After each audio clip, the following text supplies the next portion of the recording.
Hello guys, welcome back to the channel. Today we are here with another vlog for the channel. We are back at Bud's Place Games in Leeds, Alabama.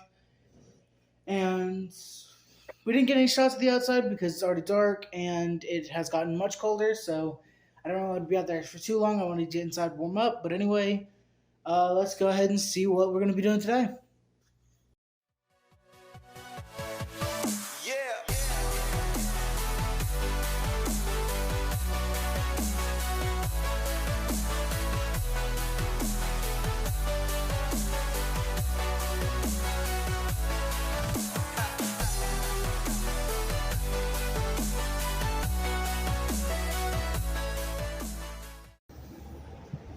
Real quickly before we begin, I did want to mention that the way that Bud's Place holds their tournaments is we have two tournaments on Saturdays.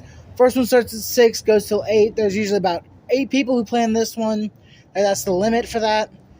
And it's a little bit of an early tournament for people who can't stay out later. However, the ones that I usually compete in are the later tournaments, which are from 8 until, well, whenever the tournament ends, and there's no cap on how many people can play.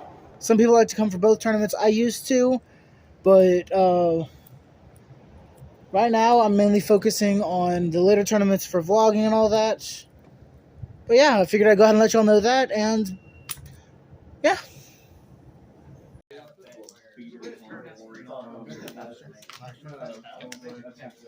We've got the winner of the early tournament playing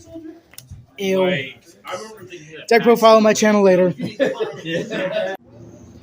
Hey guys, so we just wrapped up game one.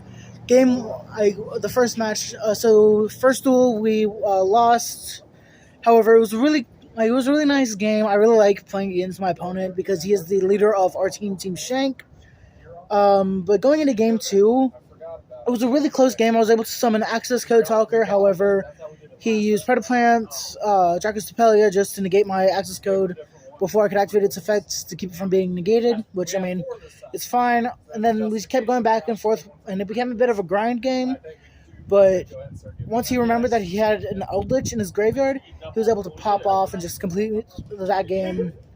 So we ended up losing 2-0 to T-Element, Adventure. But, I mean, it was a really fun deck. I'm going to try to get the profile for you guys as soon as possible, but yeah, so that's going to be it for the first round. Let's go ahead and see how we do in the second round.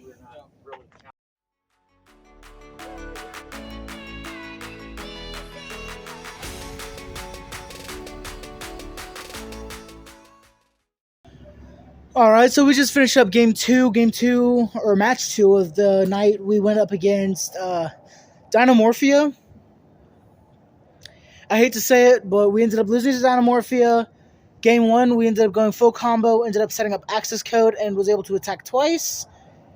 And was able to pretty much cleanly win the game. I used an Ash to kind of stop their fusion trap. I fuses from deck, so I was able to stop that. Game two, however, they went first. They forced me to go second, and I set up. I had a bad hand, so I ended up setting an Imperm. I think it was Rage. And practically, my opponent then was able to set with their cards already set. I decided to set Rage in middle, and then the Imperm on the one to the left. They had a monster on the field. They used up their other cards, so I was like, okay, I'll set that up. They had a monster on the field, as I said. Goes back to my turn. I should have used Imperm to negate the other card before they could activate it, because that set card I found out was Super Polymerization. I was intending on using the Imperm to stop it, but before they could activate it, but they activated it. I lost that game because they were able to take 2 of my Salamangreats, make Garura. Can't really complain too much. That was really on me.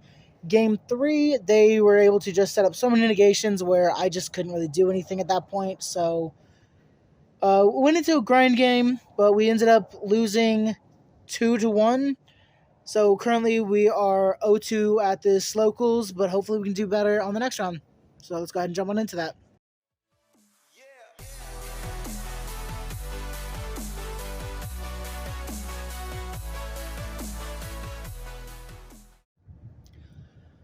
All right, so we just wrapped up the tournament. The last match we played up against Sprite, Cyber Dragon. No, Cyber Dragon Sprite. He wanted me to specifically say that it was Cyber Dragons with, and uh, game one, he of course did all of his Sprite combos, and I just couldn't play. Game two, like game one, I was able to go almost to access code, but he had that one bestial monster that I cannot remember the name of. But practically, it just said if this card leaves the field, remove a special summon monster. So at that point, I couldn't really do anything. Going into game two, it was more of a grind game. I say it was a grind game. He pretty much beat me really quickly with that, but he just negated my summon. He was able to destroy it, and then after that, he just put an entire field presence with just even the small sprites, and just started punching over me. Like, I had Balinks on field. I had a set Roar. Then he summoned a Cyber Dragon Core, and then immediately summoned out the Chimera Attack Mega Fleet Dragon to get rid of my Balinks, so that shut off my Roar. And then he was able to just build an entire board and just attack for game. One thing that I did actually regret was I opened my entry pack at the very end of the tournament because me and my first round opponent forgot to get ours, and the owner gave us both our starting pack.